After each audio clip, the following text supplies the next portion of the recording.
যাই বলো তাই বলো, 5 স্টার হোটেলে যতই থাকি না কেন, আসল শান্তি তো নিজের বাড়িতে এসে। উফ, দুদিন বাড়ি ছিলাম না, বাড়ি থেকে যেন কেমন ভটকা মতন গন্ধ বেরোচ্ছে। না না, বাবা মনে হয় আবার বেঁধে দিয়েছে। সত্যি তাই? আরে না গো, আমি কিচ্ছু করিনি। না করিনি, সারা ট্রেনে তো এই গুলটাই মেরে মেরে এলে তুমি, আর আমি তো তোমার পাদের গন্ধ খুব ভালো করে চিনি। নেহাত মান সম্মানের ভয়ে না আমরা এরোর ঘাড়ে দোষ চাপাচ্ছিলাম। তুমি আমার নিজের বাবা বলে, নাহলে না তোমাকে আমি ট্রেন থেকে কখন ধাক্কা মেরে ফেলে দিতাম। কি বিষাক্ত! বিয়ে বাড়িতে এত রকমের খাওয়া দাওয়া করলে একটু আধটু গ্যাস তো হবে। কই গো, সবাই তো খেলো, কই কারোর তো হয়নি। আমি বলছি বাবার কেন হয়েছে? বিরিয়ানি খাচ্ছে, দুধ চা খাচ্ছে, কাবাব খাচ্ছে, দুধ চা খাচ্ছে, ফুচকা খাচ্ছে, দুধ চা খাচ্ছে, তাই সব দুধগুলো গিয়ে বাবার পেটে ছানা কেটে গেছে। দুধ চাটা যা ভালো বানিয়েছিল না পুতনা, ওরকম তো তুমিও বানাতে পারো না। ভালো হয়েছে, ওরম পারার না আমার দরকারও নেই। তবে মা কিন্তু এই 4 দিনে অনেকটা স্বস্তি পেয়েছে, বাবার জন্য অন্তত 36 বার চা বানাতে হয়নি। বাবা তো সুইচ টিপছে চা আনছে, সুইচ টিপছে চা আনছে। তবে আমার দিদির ছেলের বিয়েতে ব্যবস্থাগুলো কিন্তু ভালো করেছিল বলো। ভালো না ছাই, ওরম 50টা লোক নিয়ে বিয়ে আমি বাপের জন্মে দেখিনি। মা, ডেস্টিনেশন ওয়েডিং ছিল, ডেস্টিনেশন হোক আর যাই হোক, আমাদের এখানে না 600-700 লোক না খাওয়ালে মান সম্মান থাকবে? তুমি যাই বলো, আমি তো ডেস্টিনেশন ওয়েডিংই করব। আমার তো ভীষণ ভালো লেগেছে, কোনো আলফা লোকজন নেই, শুধু ক্লোজ কয়েকজনকে নিয়ে বিয়ে করো আর মজা করো। তোর পিসির মতন আমি তো আর অত কিপটে নই যে মাত্র 50 জনকে খাওয়াবো। একটা 5 স্টার হোটেলেতে 50 জনকে 4 দিন ধরে রেখে বিয়ে করতে যা খরচা না, দিদির আর আমার দুজনের বিয়ের খরচা মেলালেও অত হবে না। ছাড় তো, আমার বাড়ির লোক সব যেন কিপটে, আর ওর বাড়ির লোক দয়ার সাগর। তোমরা ঝগড়া করো, আমি যাই গিয়ে হাত পা ধুয়ে আসি। ইনি দিদি তো স্কিন কেয়ার পাউচ। বাবা, তুই বের করে রেখেছিস? হ্যাঁ, দিদিদের সেবা করা অনেক ভালো তো তাই। আমার হিমালয়ের সিরামটা কোথায় গেল? ঝেপে দিয়েছিস তো? তুই কি এইটা খুঁজছিস? হ্যাঁ, দে।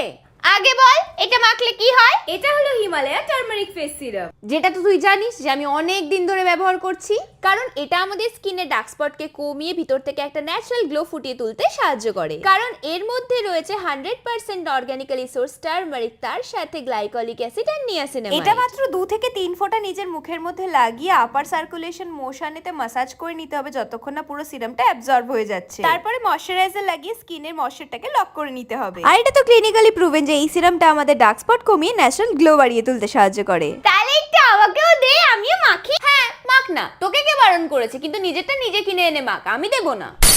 এটা তো সব জায়গায় পাওয়া যায়, অ্যামাজন, ফ্লিপকার্ট, নাইকা, হিমালয়ের অ্যাপ আর ওয়েবসাইটেও পাওয়া যায়। এটা তো যে কোনো ইকম বা কুইকম অ্যাপেও পাওয়া যায়, তাই ঝটপট গিয়ে অর্ডার করে দে।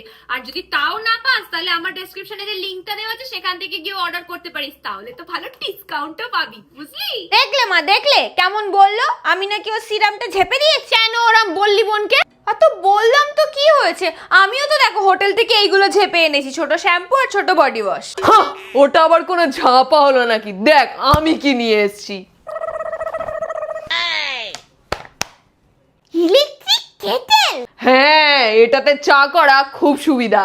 বাবা, তোমার মাথা খারাপ হয়ে গেছে নাকি?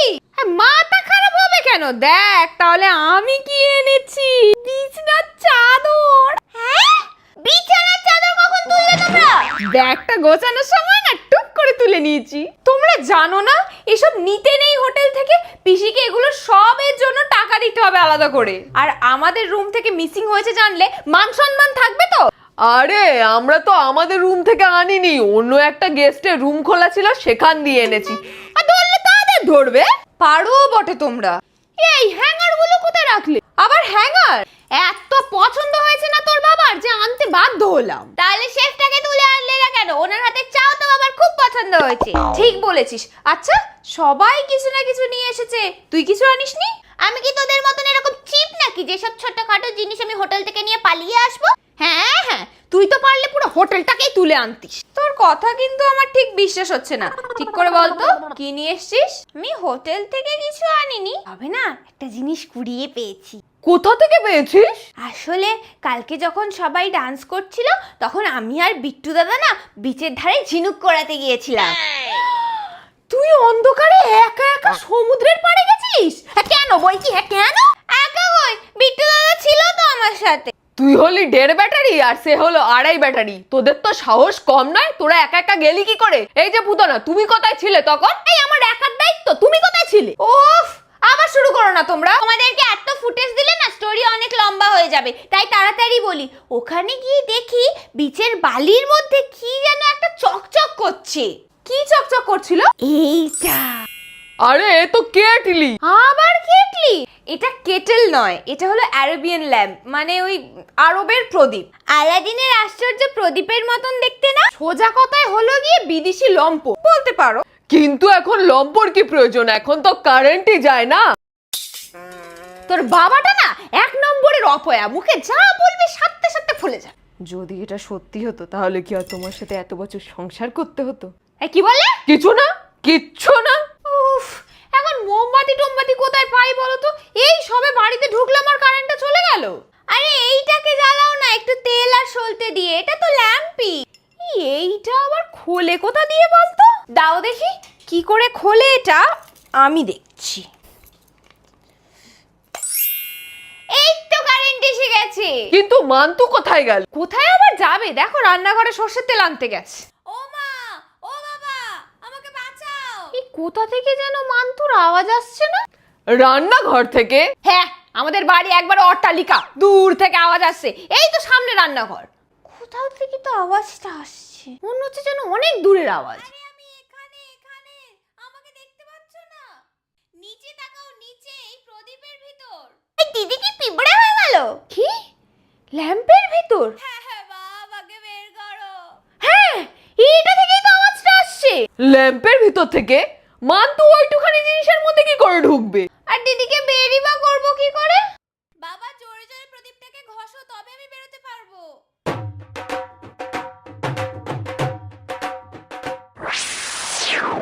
जो हुकुम मेरे आका। আমি তোর কাকা, আমি তো তোর বাবা। কাকা বলেনি, আকা বলেছে। जो हुकुम मेरे आका।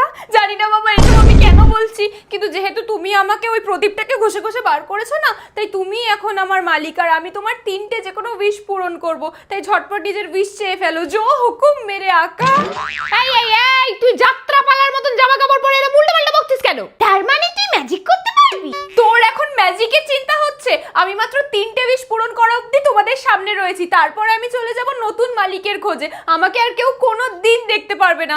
আমি কি করে এসব জানি? আমি কিচ্ছু জানি না, কিন্তু আমি যেগুলো বলছি সেগুলো সব সত্যি। আসলে এই প্রদীপের আগের জিনি তার মালিকের ইচ্ছায় মুক্তি পেয়ে গেছে, তারপর আমি ঢাকনা খোলায় আমি হয়ে গেছি নতুন জিন। আমার মেয়েটার কি হবে গো? ভুলটা তো আমাদের, আমরা যেখানেই যাই সেখান দিয়ে কিছু না কিছু তুলে আনি। সেই দেখে দেখেই তো পাম্পাম এসব শিখেছে। ঠিকই তাই, ঠিকই তাই। এখন কোন ওজা বৈদ্যকে ডাকি বলো তো? অমনি ব্লেম গেম শুরু তো। তোর দিদির জন্য একটু চিন্তা হয় না বল? হয় না গো, হয় না। আমি তোর শত্রু। তাহলে ভাব তুই কেমন মাথা মোটা, এত সুন্দর সুবর্ণ সুযোগ পেতেই কাঁদছিস। কিসের সুবর্ণ সুযোগ? আমি সারা জীবনের মতন এইটুকুনি একটা ল্যাম্পের মধ্যে আটকে গেলাম। আমার মেয়েটার কি হবে গো? ম্যাজিক হবে গো।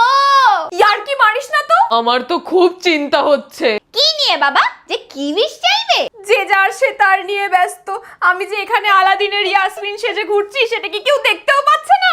আরে তুই কি বোকা রে, তুই তো নিজেই বললি যে তোর আগের জিনিটা মুক্ত হয়ে গেছে, তার মানে বাবা চাইলে তুইও মুক্ত হয়ে যেতে পারবি। আমরা যতক্ষণ ভালো ভালো দুটো উইশ ভাবছি ততক্ষণ তুই তোর ম্যাজিক্যাল পাওয়ারটা এনজয় কর না বোকা। হ্যাঁ ঠিকই তো তাই। আমার মতন এত সুন্দর মেয়ের মাথায় এত সুন্দর বুদ্ধিটা এলো না। আর আমাদের শেষ ইচ্ছায় মান্তুর মুক্তি চেয়ে নেব। দারুণ হবে তো ব্যাপারটা। পাম্পা তোর মাথায় তো দারুণ বুদ্ধি। জানি আমি, কিন্তু আমার একটাই চিন্তা। কি? এই নিউ কামার জিনিটা কি আদৌ কোনো ম্যাজিক করতে পারবে? আলবাত পারবে, ওটা তো আমার মেয়ে। ওই জন্যই তো আমার এত চিন্তা।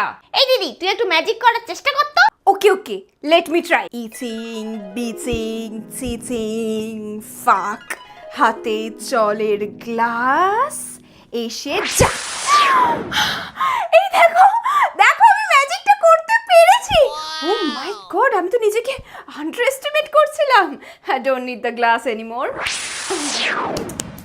ওকে, তো নেক্সট কি ম্যাজিক করা যাক?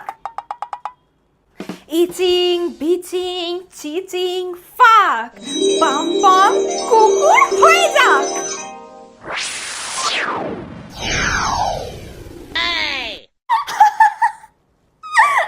দেখো আমি কত ভালো জাদু করতে পারি। এটা কি করলি তুই মানু? মানু বোনকে এটা তুই কি করলি? মা দেখো দিদি আমাকে কুকুর বানিয়ে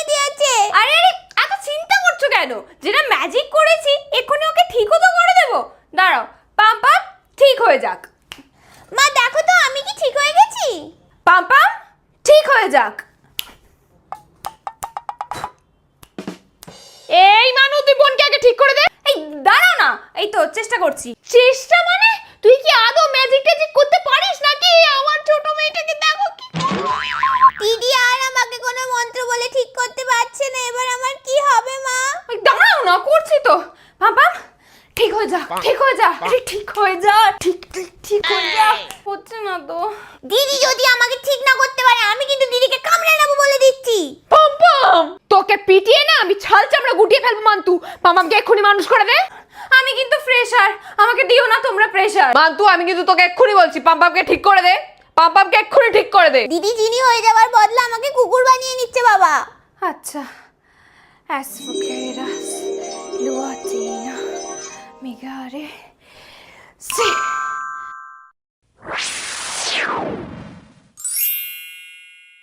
ভাগ্যিস তুই ঠিক হয়ে গেছিস, নাহলে লাস্ট উইশে আমার আর মুক্তি চাওয়া হতো না। তুই আমার সাথে এটা কেন বললি দিদি?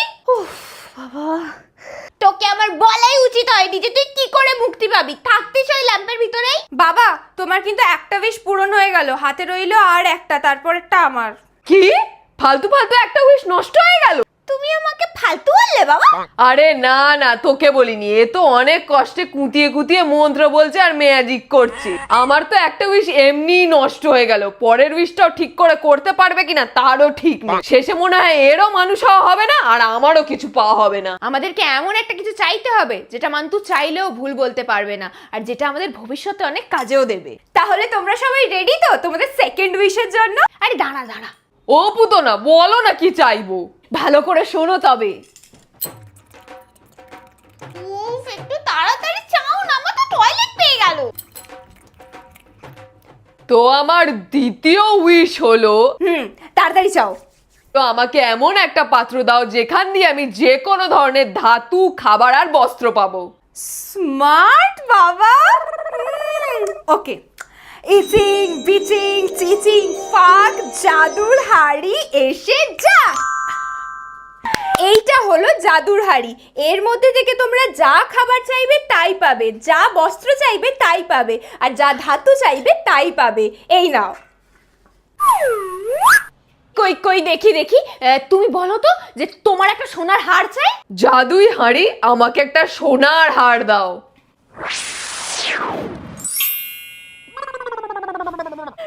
এই তো ঠিক ঠিক কাজ করছে। তাহলে বাবা আমার জন্য একটা আইসক্রিম চাও। জাদুই হাঁড়ি, আমার পাম্পামের জন্য একটা আইসক্রিম এনে দাও। ব্যাস, আমাদের সারা জীবন আর কিচ্ছু করতে হবে না, শুধু পায়ের ওপর পা দিয়ে আরাম করে কেটে যাবে। তাহলে আমার জাদুতে আর কারোর সন্দেহ নেই তো? যাক বাবা, যা হয়েছে ভালোই হয়েছে। বাবা এবার তুমি তোমার থার্ড উইশটা চেয়ে নাও ঝটপট। তো আমার শেষ ইচ্ছা হলো জিনি, তুমি মুক্তি পেয়ে তোমার মা বাবার কাছে ফিরে আসো।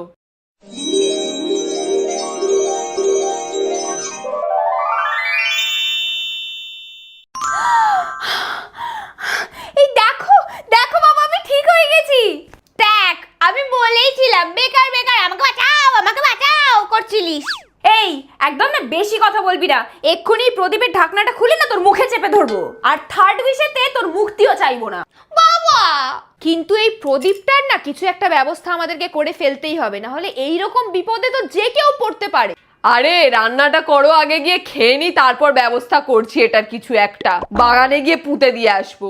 এই ধ্যাৎ, রান্না কেন করব? জাদুই হাঁড়িকে বলবো এক্ষুনি তরকা রুটি চলে আসবে। এই তরকা রুটি চাও তো? জাদুই হাঁড়ি, তড়কা রুটি দাও তো। কই কিছু এলো না তো? মনে হয় না তরকা রুটি শেষ হয়ে গেছে। এই দেখো, অন্য কিছু যদি চাইলে দেয় দাও। বিরিয়ানি চাও। তাহলে বিরিয়ানি দাও। তাও তো কিছু দিল না। রেস্টুরেন্টে কি আছে গো, বন্ধ হয়ে গেল নাকি? মা, আমি না একটা গুবলেট করে ফেলেছি, মানে ওই যে তোমরা আমার মুক্তি চেয়ে নিয়েছো না, তো আমি তো আর জিনি নেই, তাই আমার করা কোনো ম্যাজিকও আর ভ্যালিড নেই। তুই সেটা এখন বলছিস? কি চালু রে তুই। বাবা, তার মানে এখন হাঁড়ি পেয়েছি আমি, তাহলে আর কি করবো? যাই আবার হেসে লাগিয়ে খুনতে ঠেলি আমি।